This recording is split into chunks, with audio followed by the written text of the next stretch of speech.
Leads. That's the most important thing. That's the volatile. That is the volatile. That's where all the volatility comes from, right? Is where is my next deal coming from? When is my phone gonna ring? Yeah. Who can I meet that needs to buy or sell a house so I can put another transaction into my pipeline? Dylan, will you talk to us about the importance of leads and joining a team? And if I join your team, I get leads, correct?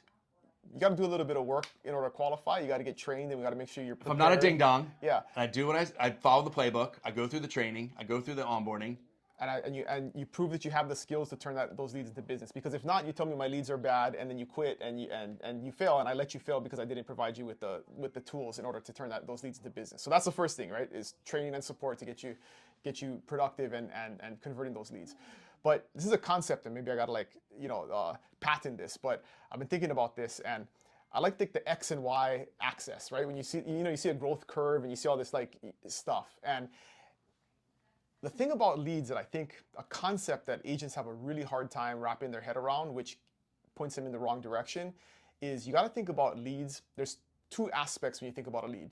One is the cost of acquisition, and one is the frequency of acquisition, right? So if you plot leads on a scale, right, on an axis, your highest ROI, like your lowest cost of acquisition lead, is probably your sphere, right? Mm-hmm. Everybody says, "Oh, work your sphere of influence," but anybody who's been in this business any length of time knows your sphere of influence. That's a low frequency source of leads, right? So yes, it's high, it's low cost, but it's also low frequency, and that equals low income, right? Because overall, you might get 3 or 4 or 5, maybe 6 deals a year from your sphere. That's great. But you're going to be a very mediocre, barely making it real estate agent. And if your sphere goes dry on you for a couple of months, it's going to be hard to survive. On the other end of the spectrum, you have really high cost, but high frequency leads, like online leads, which we specialize in. And yes, do you pay more for that lead? Do you collect less of that money up front? Yes. But do you get tons of them, and can you close tons of deals? Yes. And so over time, your income will be significantly higher. And you need a healthy mix of all of those, right? You need a healthy mix of low cost, low frequency, high cost, high frequency, and stuff in the middle. I would say an open house lead is like a mid cost because there's a cost of time, and it's kind of mid frequency because depending on the open house, you may not get a ton of people that come in. It's a little bit unpredictable. You got to do all of it, but you got to think about your business on the whole spectrum and not just say like, oh, online leads are too much, so I'm not going to do them.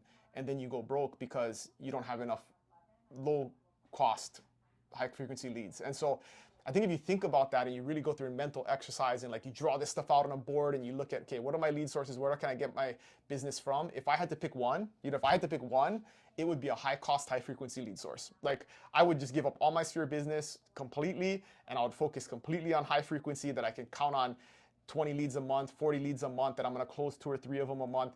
That's going to make you a lot more money in the long run. And then when you fill your pipeline over the years, that's what creates lower cost, high frequency leads is building a sphere of influence, right? It's like when you start off as a new agent, you don't really have a sphere, but after 3 years, if you've been doing 20, 30 deals a year for 3 years, now you have a sphere that's going to feed you those lower cost leads or lower cost business, but you got to put your time and effort in, and you got to pay.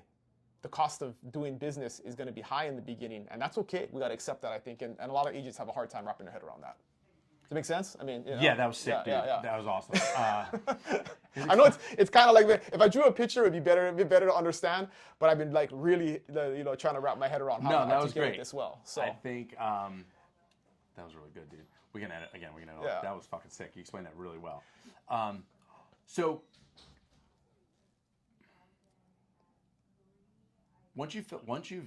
I realized in my business when I had done about 30 transactions, that's when my phone started ringing. It took me like 4 years to get there. Yeah. But like that's when my phone started ringing. Like people knew who I was. Yep. I had the social proof, right? I had momentum. I was confident, right? Yep. And then I had a book of business, and those people would refer me. And that stuff, that's easy.